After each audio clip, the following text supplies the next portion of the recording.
Hi, good morning and welcome. My name is Dr. Kira Gerasi. I am past chair of the Council for Science and Public Health at the AMA and past speaker for the Medical Society of the State of New York. I want to thank all of you for joining us this morning for this very important educational program on FDA-approved biosimilar medications. This program will educate physicians on what they need to know when treating patients with these new therapies. This session is sponsored by the Medical Society of the State of New York and Pfizer Incorporated. Patients that live with chronic or complex diseases such as cancer and autoimmune disease have benefited in recent years from highly innovative biologic therapies. These biologic products are made from living organisms through highly complex manufacturing processes. Many of the biologic therapies have proven to be highly effective for treatment. Biosimilars are FDA-approved biologic products that are highly similar to and have no meaningful differences from an existing biologic reference product. Like 49 other states and the District of Columbia, New York passed a law in 2017 that permits a pharmacist to substitute an FDA-approved biosimilar for an original or reference biologic product, provided that there is notice to the prescribing physician within 5 days of the substitution. The law was scheduled to sunset this year, but the state legislature renewed it during the 2022 legislative session, and the governor signed it into law on August 17th. This law is now permanent.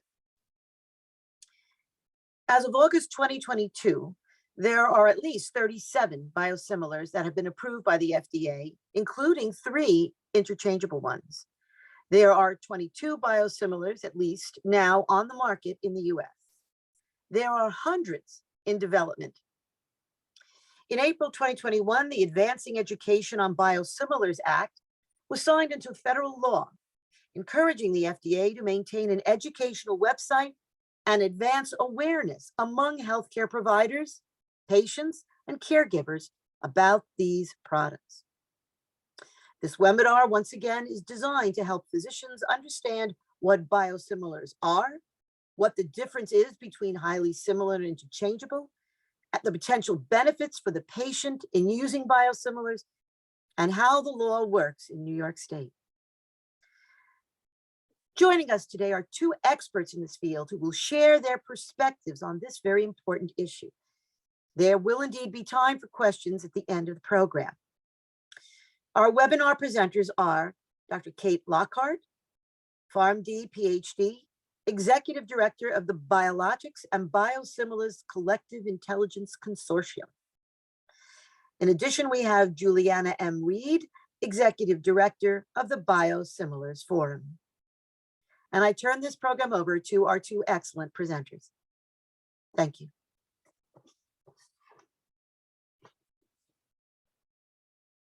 Thank you so much, and thank you to everyone. This is quite an honor to be here. I am Juliana Reed, as mentioned, Executive Director of the Biosimilars Forum. I've been in the biosimilar space really from the beginning as a government affairs and corporate affairs professional for a company called Hospira, which was a spin from Abbott, and then also with Pfizer. So launching the first biosimilars around the world as well as here in the US. So got a lot of history, lobbied to get the bill passed, and I'm very proud to represent the industry now. So if you could go to the next slide, please. Just a little bit about the forum. As mentioned, the forum is the trade association for the biosimilars industry here in the United States.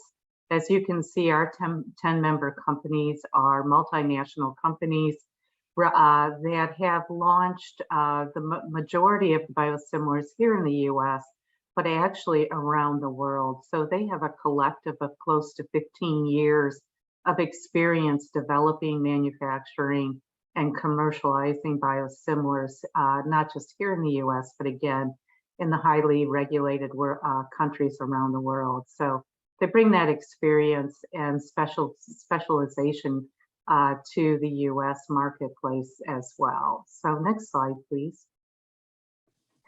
So a little bit about what is really a biosimilar, and I think what's most important is to remind ourselves that they are FDA approved, and they're approved by, again, regulators like the European Medicine Agency and others as well in different countries. Now, I think what's real important is they take, so everyone understands, they're quite complicated because they are biologics, quite complicated to manufacture and develop and get approved. Takes each manufacturer 6 to 8 years to develop and receive approval for each biosimilar, and it costs around $250 million for each biosimilar to be brought to market. I think that's really important to understand the high complexity that's required to get these approved to be safe and efficacious. And again, a biosimilar has no difference in safety or efficacy from its brand or reference product. As mentioned earlier, they're biologics, so they're created using living cells, and they're not called generics because of this. Generics from an FDA perspective means that it's a small molecule, and you're just going back to sort of your pre-med, it's organic chemistry versus biology, in which you're looking at living cells to create a pharmaceutical medicine versus looking at organic chemistry, which can be exactly replicated. Biologics can't.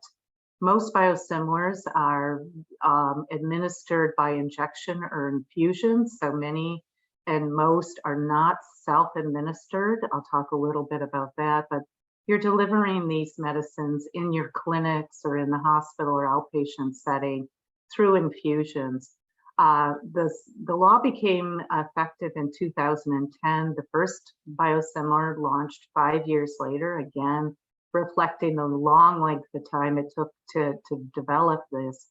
But they're right now, they're in the cancer space, the arthritis, Crohn's, psoriasis, kidney. The biosimilar for Lucentis was launched in June, and there, as mentioned, there's over 90 biosimilars in development across a variety of diseases.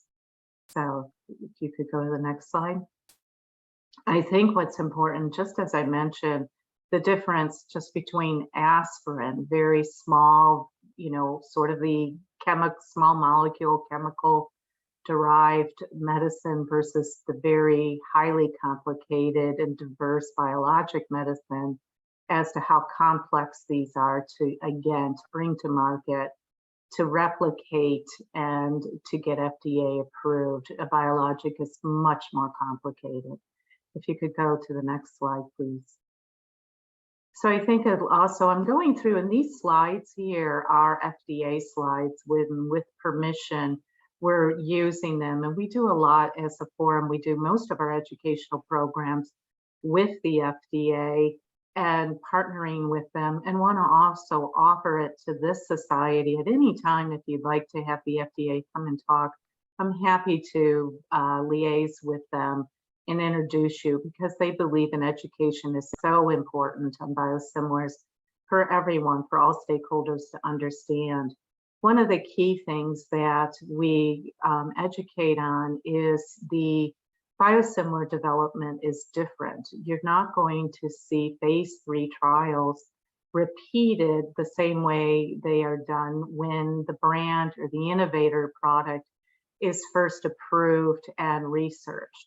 So biosimilars rely on smaller amount of clinical trials, because you don't need to repeat the efficacy study, because you can demonstrate efficacy through what is called comparative analytic assessment. And these assessments are in the hundreds, getting down to the detail of the analytics, demonstrating the protein alignment and things that are in the biologic. And so one of the key things to understand is the paradigm is shifted towards analytics versus clinicals and this will demonstrate the same safety and efficacy as the innovator. I think that's really important because many physicians, I have been, especially when a new drug is launched, you're looking at the clinicals, and we often at times have physicians say, well, where's all the clinical data for a biosimilar? We don't repeat it because it's not scientifically necessary, because of the analytical assessments are so thorough. So if you go to the next slide, please. Some of the key definitions. I've mentioned innovator product. Another term for that is from a biologic or biosimilar developer product, and the FDA, the term is reference. We're referencing the brand or the innovator product. So when you're making a biosimilar, you have a reference product that you're comparing to. The biosimilar is the highly similar. Again, we don't use the same terminology as generics because of the way the laws are written and the way the FDA works. It's a highly similar to and has no clinical meaningful differences from the approved reference product. And I'm sure there's a lot of confusion about interchangeability. What's an interchangeable biosimilar?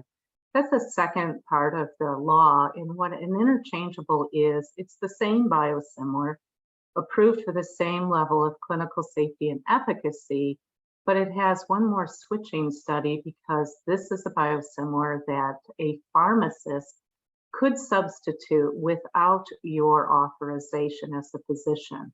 So it undergoes one more switching study. I think it's really important, though, that the product is the same as the biosimilar and as the reference product, with same safety and efficacy, with no meaningful differences or anything like that. So next slide, please. So a lot of, we're experiencing a lot of confusion in the market about what is interchangeability. Not all biosimilars require interchangeability because, as I mentioned, they're administered in the physician office, in an infusion setting, and they're not dispensed at the retail pharmacy. They're biologic drugs. So a pharmacy substitution requires interchangeability, and the majority of biosimilars will not undergo pharmacy substitution.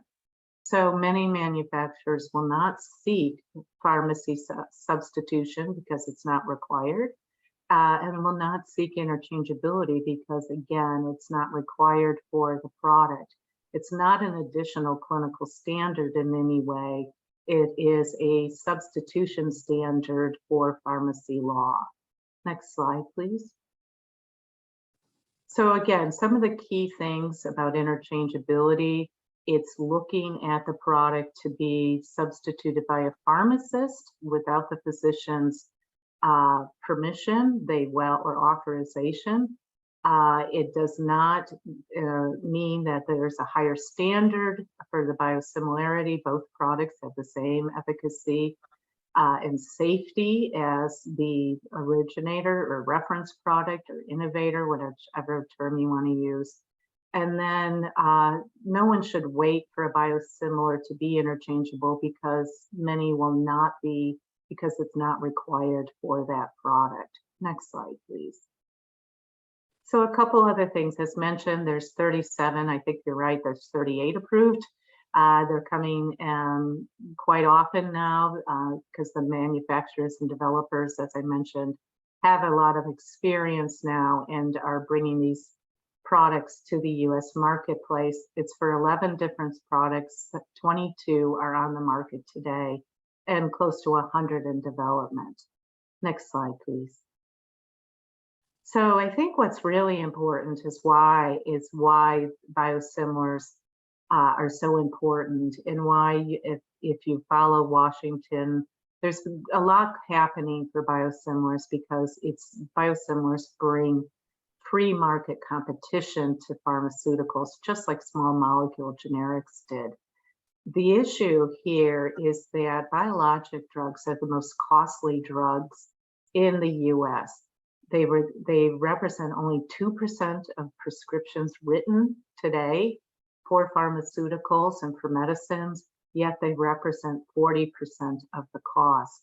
It's expected, and this is very important because in the next 2 years, the Humira biosimilars or the adalimumab biosimilars, as their INN name is, will be launching. 7 will be launching next year. And if the uptake increases with these 7 launches, there should be at least $133 billion in savings in the next by 2025.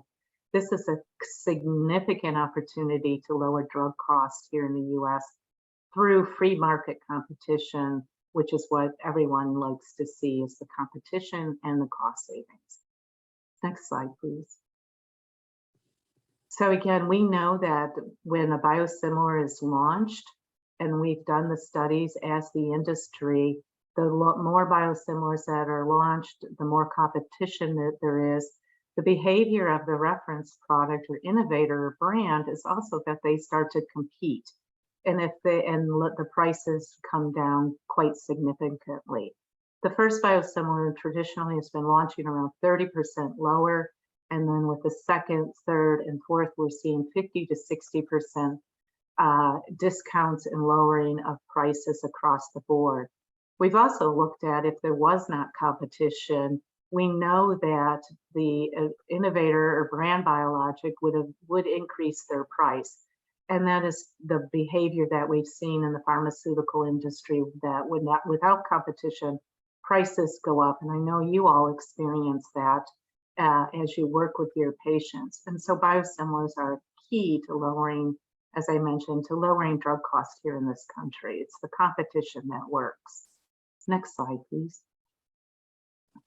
Some of the key things I think which is important, and again, I welcome if you'd ever want the FDA to come.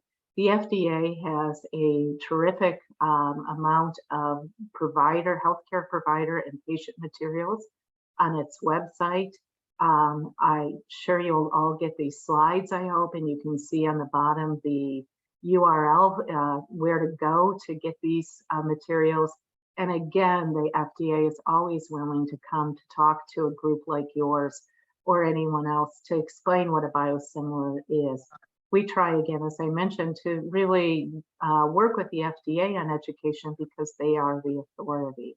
So again, if you go to the next slide, their materials are bilingual, so I think that's really fantastic. They're willing to do other languages as well, and they do, again, they have healthcare provider, they have CME now, so you could get some of your medical education credits online through FDA educational pieces, and then again, they have quite a bit out there for patients, so encourage all of you to seek those out, and happy to help facilitate that if you need it. So thank you. Next slide, please.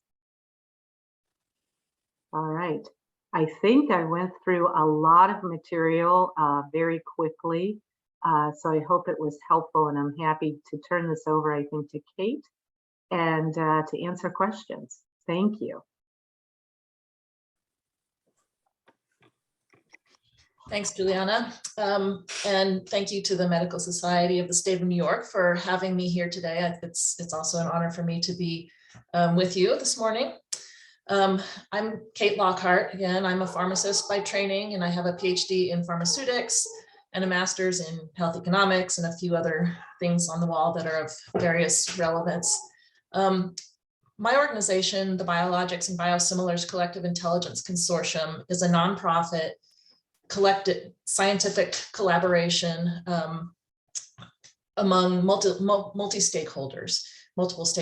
We have representatives from pharmaceutical manufacturers, both biosimilar manufacturers and originator manufacturers. We have patient advocate groups involved. We have physicians involved.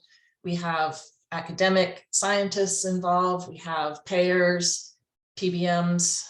We try to cover the whole stakeholder group of the healthcare system in the United States to conduct our research. And we conduct post-marketing research on biologics, including biosimilars. Next slide, please. So as we know, the healthcare system is complex in the US, and there's a lot of stakeholders, and we'll take this conversation from the perspective of biosimilars, but it's not unique to biosimilars. So we have all of these stakeholders as part of the healthcare system in the US that interact to ultimately get treatment to patients. That's the whole point of healthcare is the patient. But it is a complicated web. And if you go to the next slide, I'm going to dig into a piece of the complexity that we have in the US. And that's comes with the supply chain, if you will, for getting a drug product from the manufacturer to a patient. So this shows that there are many more players involved. It's not just simply the manufacturer setting a price and selling it to the pharmacy to dispense to a patient. There's a wholesaler usually involved. There's often a pharmacy benefit manager or PBM. There's not always a PBM involved, but often there is. And all of these players have contractual arrangements. So the manufacturer will negotiate a price with the wholesaler, and then the wholesaler negotiates a price and develops a contract with the pharmacy or the health system. Similarly, the manufacturer contracts and negotiates a price and rebates with the pharmacy benefit manager, who also contracts with the health plan to administer their pharmacy benefit.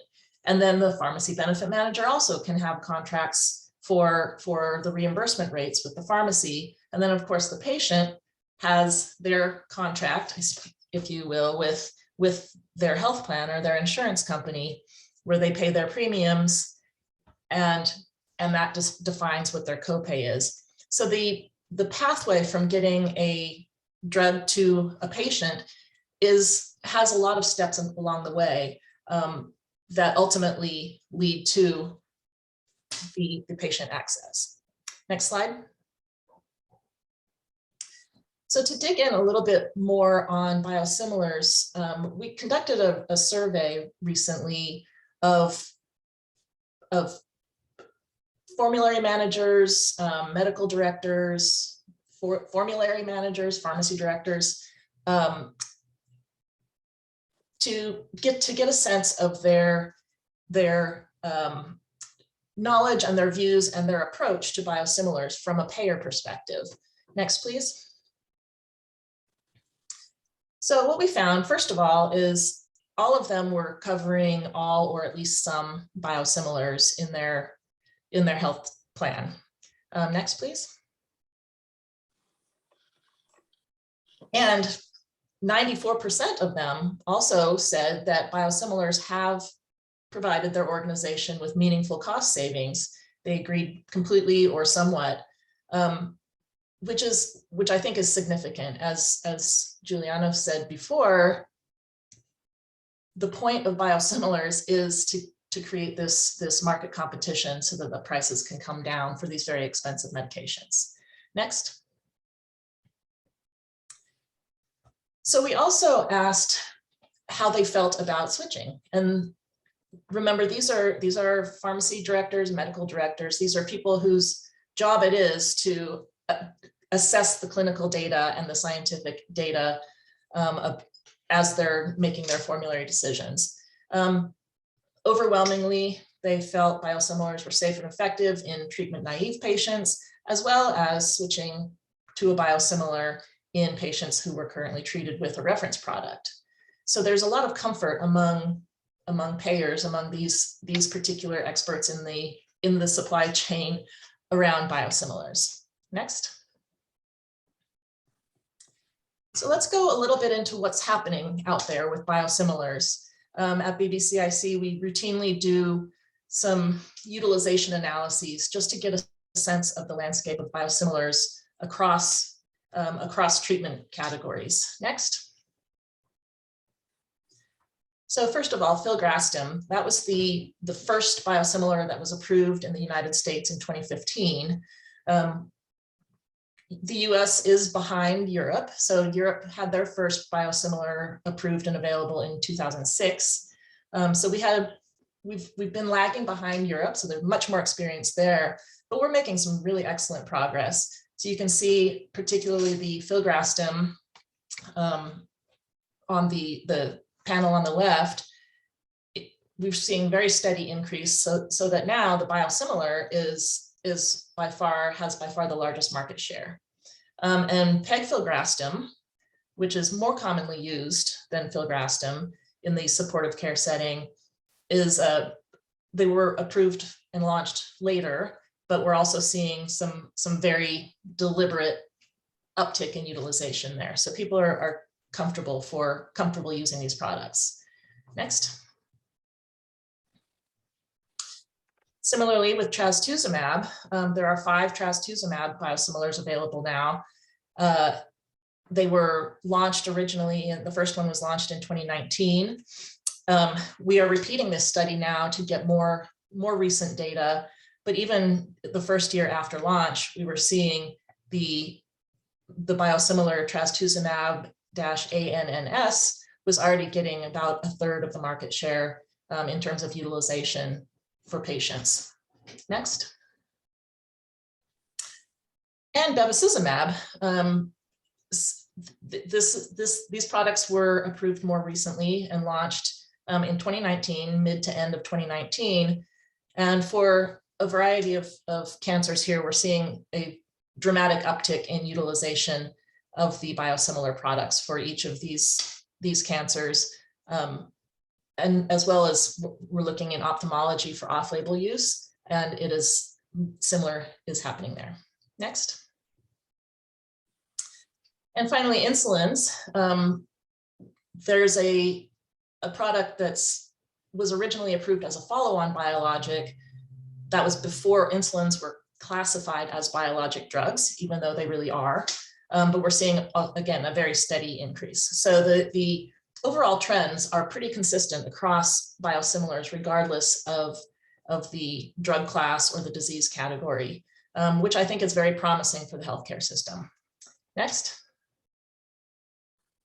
So I wanted to just finish off with a couple of examples of where biosimilar utilization is working for some health systems. Next, please. So I think a notable example is Providence St. Joseph Health System, which is a nonprofit hospital system in the Western United States. It's a very large system, and they were very proactive early on, and they built tools in their electronic health record system to help prescribers lead them to their preferred biosimilars. And they did a lot of work and worked with a lot of the physicians and the prescribers and the nurses to minimize any disruption to their workflow, their day-to-day workflow. The last thing we want is for biosimilars to make your job harder, right? And so they spent a lot of time streamlining their EHR system to simplify the processes. And in 2019 alone, using biosimilars by implementing this process, they saved almost $10 million just on their biologic drugs in 1 year. And that number is continuing on year over year as more and more biosimilars are adopted by that system. So that's success for a health system for sure. Next, please.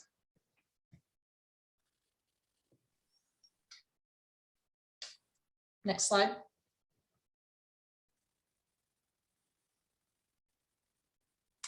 While we're waiting for the next slide. Oh, jump. Okay. Another example that I have is Kaiser Permanente, which, as we know, is a closed system, so they have a bit more control, but their physician and their provider networks are very much involved in the process, and they believe in the formulary managers and the process, the review and assessment that they go through. And so they've been early adopters and quick adopters for all of the biosimilars that have come out over the years. And next slide. And they are showing utilization for biosimilars far above national averages. These data are a couple years old, so these numbers have likely shifted a bit since then, but they were using, this was probably in 2019, they were using 95% biosimilars for their filgrastim prescriptions. And similarly with infliximab for their anti-inflammatory diseases, the national average was about 3% utilization, and at Kaiser Permanente, it was 80%. So these kind of efforts really do make a difference, and organizations are really starting to see the effect of biosimilar competition and these lower prices. Next. And that's the end of my piece, so I will turn it over to Dr. Gerasi to lead us further.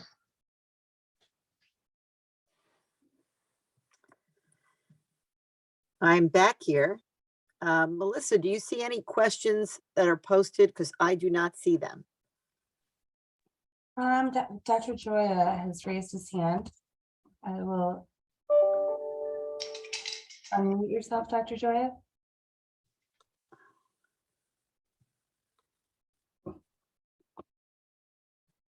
Dr. Joya, would you like to ask a question?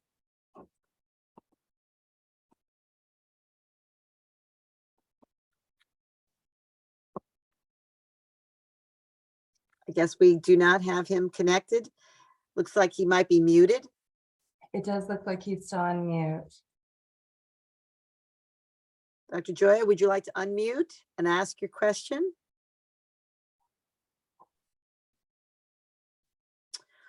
Well, while we're waiting for Dr. Joya, I would like to start off. I'm going to take, I guess, moderator prerogative. We used to call it speaker's prerogative, and ask a question that I have.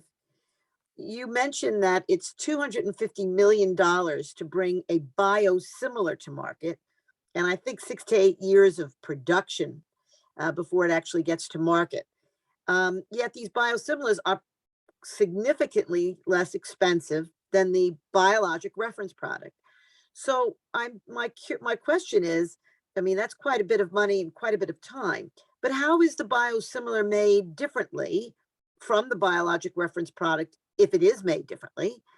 Why? I mean, it seems pretty expensive. I can't imagine what the reference product would cost.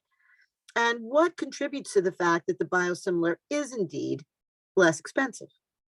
Can I ask that question? Sure, absolutely. And I'll take it, unless Kate, you want to jump in, but you do whatever. But I think if you go back to that one slide I showed when I talked about in biosimilar, developing a biosimilar, we're not repeating the original. Oh, way to go, slide person. This is awesome. I'm not going to look though. It's the fact that, the biosimilar is not repeating all of the original clinical trials, the phase 3s, that the phase 3s are done, clinical trials are done. If you keep going, the FDA slide, one more to your right. The purple, it has purple in it, and it's 2 tables. 1, 2, 3, it's slide 4 or 5, slide 5. I'll keep talking though. So we're not repeating the phase 3 clinical trials where you're demonstrating your original safety and efficacy. So this is the side. So that's really key. Is if you look on the left, well, it's my left, so it might be your right. But when you're doing what's called a 351A, that is the originator, innovator development timeline and regulatory requirements under the FDA. And as an innovator, you're going to do the clinical trials. And that's not expected, nor should it be repeated nor should they be repeated doing phase 3 clinical trials for safety and efficacy of a biosimilar. So that's where the development costs are lower. but it takes 6 to 8 years to do the analytics. And that's a different thinking that, for everyone. And I know you all know this, but the analytics for a biosimilar takes 68 years to perform. And that is because looking at a biologic, they're doing what is called quality attributes, and looking and examining the biosimilar compared to the originator product through scientific analytics, characteristics, things like that, small minuscule pieces to say, yes, this is the same product. I think the other piece, one of the cost and time, is that biosimilars are comparing themselves, they're living cells. So you have to, have the originator product to compare to and to use as a living cell to generate, it's a fermenting, you're generating, using these living cells to create the new product. So that's another reason why I think people should feel very comfortable about the clinical safety and efficacy of these products. So I hope that answered the question. Thank you very much. No, I can see this is a complex system and a complex answer, and still involves quite a bit of time and Oh, yeah. energy, but certainly grateful that there is a reduced cost at the end of the Yes. day. We do have a question in the Q&A. Many health systems are developing specialty pharmacies to reduce costs and increase revenue. Does the introduction of biosimilar medications reduce the efficiency of specialty pharmacies? I'll take a chance here. So if we're talking about, I'm not 100% sure what is meant by efficiency, but I think one thing that comes to my mind is from a practical pharmacist standpoint, is if you are providing biosimilars and there are 8 adalimumab choices, do you have to stock all of them? This is where we get into some of the questions about where interchangeability and substitutability are going to become more important. I think up until now, any sort of dispensing pharmacy has not been part of the biosimilar picture at all, because all of the products up until insulin, just until insulin was recategorized as a biologic. But really up until the upcoming adalimumab, the Humira biosimilars that we're expecting in 2023, it's all been hospital or clinic administered products that don't have to go through a specialty pharmacy or any sort of an ambulatory dispensing to the patient. And so I think we'll see some differences as we get some more of these products that are patient administered.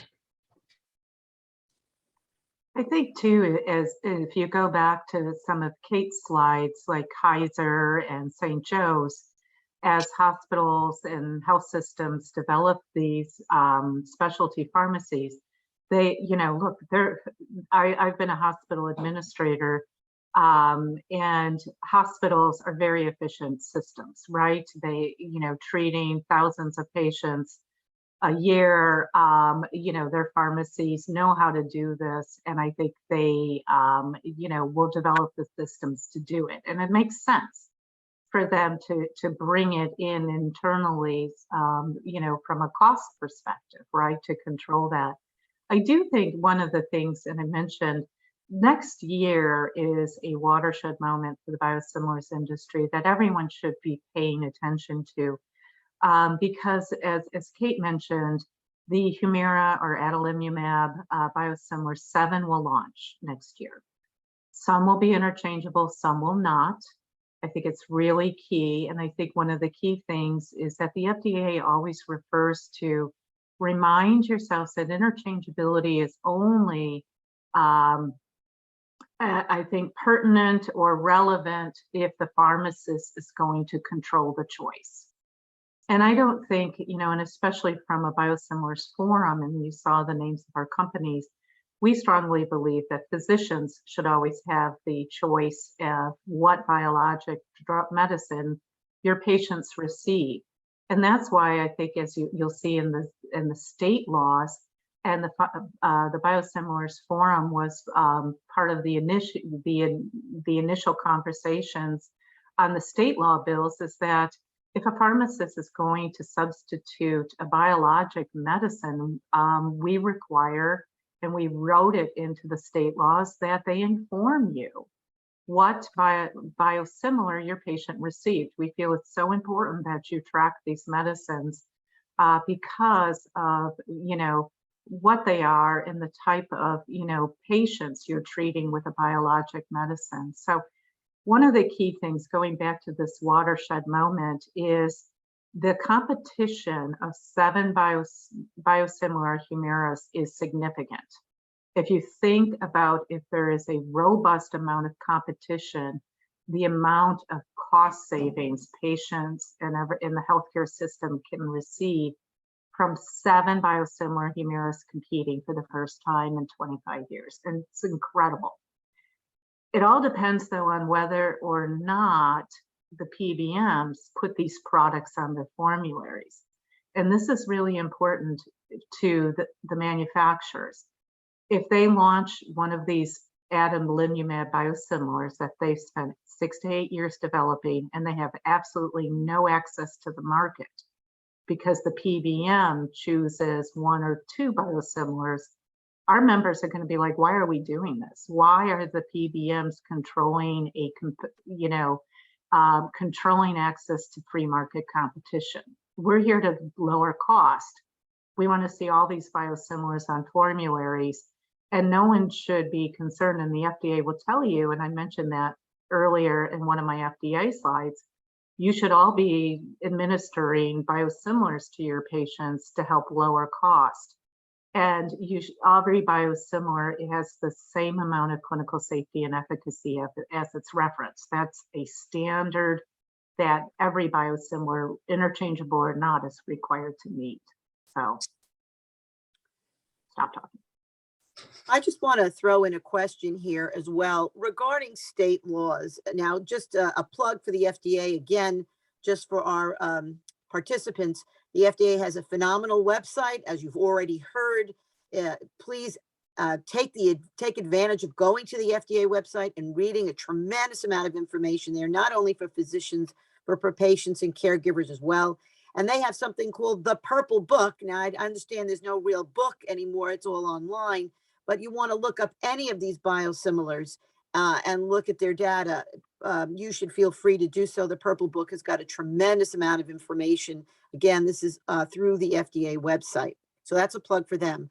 But let's go back to biosimilar laws from state to state. We have a law here in New York State, but there are several variations in state laws regarding the prescribing of biosimilars. Do either of you want to address that issue? For instance, there is in some states, the patient must be informed that they are receiving a biosimilar. I don't think that's part of our New York State law. So I just thought I would just expand on the idea of what's in the law and how is it different from state to state. Thank you. Well, that could be a whole forum of its own. The state level legislation, because it is different. There's a lot of similarities. I think most have similar provisions as New York, that the whole purpose of this interchangeability piece is it's a statutory requirement that a pharmacist notify the physician when they make that substitution. And I think that is fairly uniform, but there's nuances that go state by state, which can be very challenging for, as you said, some states require that you inform the patient what they're getting. I think patient education is always important, but I think it really makes it challenging when you're particularly if you're in a health system that crosses multiple states, like for example at Providence and the St. Joseph's and Kaiser, they cross multiple states, and so you have to understand, you have to be aware of what's going on if your health system is going in different states. And so that makes it a little bit challenging. And I think as we see this continued uptake of biosimilars, some of that I think we'll just sort of figure out. I think it'll be less of a concern. The differences and nuances, I think, will become a little bit come a little bit closer together as we get more experience with that. But it is challenging. So I'll give you, having been, again, our industry was part of getting, these state laws passed, and I could give you the history of some of the variation and what's really going on. But I think, first of all, when the law was passed to create biosimilars across every one of the 50 states, there was no pharmacy practice law. So if you go to each state, it's pharmacy practice law that acknowledged a biosimilar, because they didn't exist. So we had to change state by state, every law. And that's where the interchangeable piece comes in. But also our members felt, again, because these are biologics, we felt it was important that physicians always receive notification that your patient got a biosimilar. Most likely, though, the way pharmacies work right now, you are choosing you're looking at the medical record in your office, you're choosing the product that your patient will get. But this is also just to make sure that you're notified. Now, the state laws where the patient is notified, in most cases, again, you're going up to the pharmacy and your pharmacist, is handing you over your medicines. They'll let you know that this is a generic medicine. In those states, the patient will receive, you're getting a biosimilar, and it is for additional education. So one of the key things, though, and I think this is really important as physicians, because you play such a key role in educating your patients to be confident about using biosimilars. That is so key for the adoption of biosimilars, is for you all to have the confidence in biosimilars, and the confidence that the FDA is never going to let something come out that does not meet the highest standards of quality, safety, and efficacy. The initial intent, and I think Kate says it well, because as you all gain more experience with biosimilars, your confidence is going up. But one of the key things you experience, we know that patients get it, and why the difference, why some states have patient communication requirements and some don't, is the initial intent of that particular provision was for fear mongering. So you've got to imagine, this is the largest biologic drugs are the largest, as I mentioned, the largest spend for drugs in the country, around the world, really. And now you have competition coming to them. So unfortunately, what we've seen as industry is misinformation, fear mongering, quiet, subtle things that patients should be concerned about the safety and quality of biosimilars, because they're not the same. But physicians have been told, especially in the rheumatology and immunology space where you see low adoption, that you all should be concerned about the safety and efficacy of a biosimilar. It's not as good as its reference product. That is deliberate. That is fear mongering to all of you, and it's anti-competitive. It's so that you don't prescribe a biosimilar. And I'm being very direct. The FDA is very engaged with industry and patient groups. So is the Federal Trade Commission. They have a partnership that when they see misinformation, they will pursue the company or whoever the association is that is spreading the fear. and providing the misinformation. So that's a little bit of genesis, probably more background than you wanted on why the communication to patients. But I just, I really encourage all of you, if you feel that a biosimilar is of any less safety, efficacy, or quality than its innovator, I encourage you to step back and say why and who gave you that information. And I encourage you to go back to your medical societies or any other medical society that has fully embraced biosimilars, but also go back to the FDA and say, should I have this concern? And they will tell you, you should not. So just look at the look at where the misinformation or anything that is making you question a biosimilar, look at where the information may be coming from. So. And I just want to bring, I have a question in the Q&A. Let's go to that. Hold on one second. I'm not as, so as a prescriber, there is not just a provider notification. A provider has to rewrite the order for that biosimilar because they are not all interchangeable. This is from one of our physicians. And since insurance changes which biosimilar is covered often, this alone creates a lot more work for providers. Will someone speak to that? Then it is our job to try to explain this to the patients. It makes it difficult to keep up. This sounds like a common problem amongst us providers. All right, have at it, our speaker. I'm going to turn it over to Kate to say, Kate, we need to work with you to help us solve for this. Because this is it is an issue we need to fix. Yeah, I agree. I think, and kind of leading off of some of what you were just saying, Juliana, is that having adequate information and people becoming more comfortable with biosimilars, just because doesn't have the interchangeability designation doesn't mean it's not biosimilar. It's still biosimilar. And one thing that my organization was built upon, this idea of this need for real world evidence around what's really happening when these products get out into the wild, into the regular clinical practice. And we're finding that switching between products, no clinically meaningful difference overall.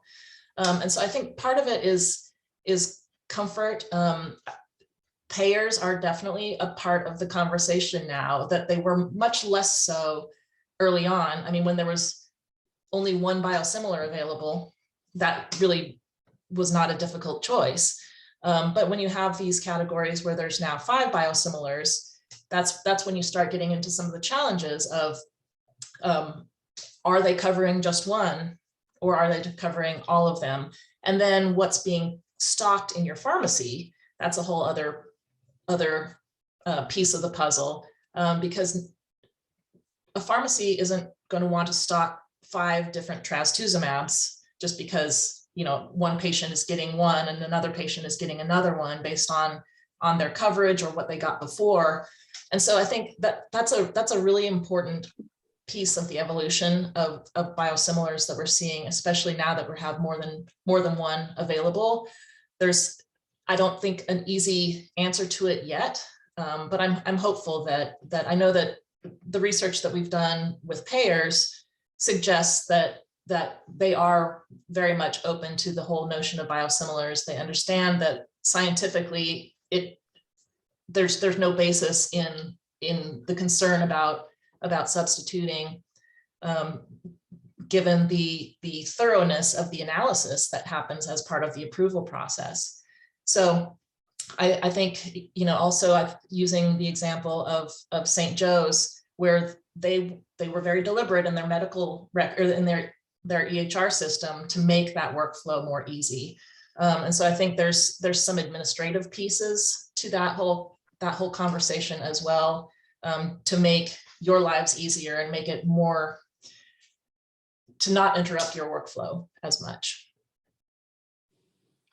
I think what I find as a practicing clinician as well is that sometimes we're left out of this price, cost, competitive world that you're talking about, because we will write for a product only to be told that, well, that insurance company at this point in time doesn't sponsor that. So I think it's a difficult thing across the board for physicians, because even though we're the ones, quote unquote, making a decision, in the end, it's the payer, I think, in the end, that makes that, the PBM and the payers that decide which biosimilar or which generic is going to be favored this year or this month. So just so that you get that feedback, I would think that the other physicians on the call would agree with that. It's very frustrating for us because we're really not in that equation. We get, until we write the prescription. I just want to ask one last question, because we're really pretty much down to the wire. And I really thank those who've asked questions. Are there particular biosimilar medications that have been proven highly effective for patients that are really taking off? And maybe we can hear from our prescribers about this. And which ones are coming around the pike? I think we heard a little bit about that. I know we don't have much time, but just to give us sort of end on a positive note, all the great things that these medications do and what we can anticipate. Do you want So to? I'll go ahead, Kate, go ahead. Oh, I was just going to say, I think I'm excited by how many products are in the pipeline. We're going to see, I think, more products in the same in the same medication classes, but there's some also some there's more ophthalmology products coming out. There's more oncology products, a lot more of the immunology products that are coming out that I think is going to be really exciting for the space. So in the what we are seeing now is the biosimilars in the oncology space have just taken off incredibly. And that has a lot to do with the practice dynamics in oncology, where many are, and especially in, you all know the oncology care model, which is similar to the hospital DRG, where you're paid a lump sum to treat the patient. So you're driving, especially in chemotherapy, you're driving to use the lowest cost product in your suite. And on the other hand, the rheumatology products and immunology biosimilars have been very low uptake because of PBMs and rebate barriers on that side. So we've seen, unfortunately, where the PBMs are driving for higher rebates and they will block the biosimilar from competing. This is a big concern for next year, as we've got, as you know, the 7 Humiras launching. And if we don't see uptake of biosimilars, the industry itself is very concerned as to why to continue to spend all this money and years developing them. You should all be concerned about that, because without competition, you're not going to see lower cost. And then we're excited, there's going to be biosimilars ongoing, as Kate said, in those spaces. More in ophthalmology are coming, more, there's new ones in multiple sclerosis. And if you look at some of the most high cost products that are innovators, biosimilars for those products like Keytruda and other things are going to be coming and developed as well. So again, very important year next year, because you want people to continue manufacturing and developing these things. But we've got to see a change in the behavior of PBMs and in the market to say, we want the competition as well versus the rebate. Thank you very much. I think we've had a wonderful educational webinar. I hope that this encourages our physicians to pursue further education, and that you've learned quite a bit here today. So thank you to our distinguished speakers, and thank you for all of you for attending. I think we can bring this to a close at this point. Have a wonderful day, everyone. Thank you. Thank you.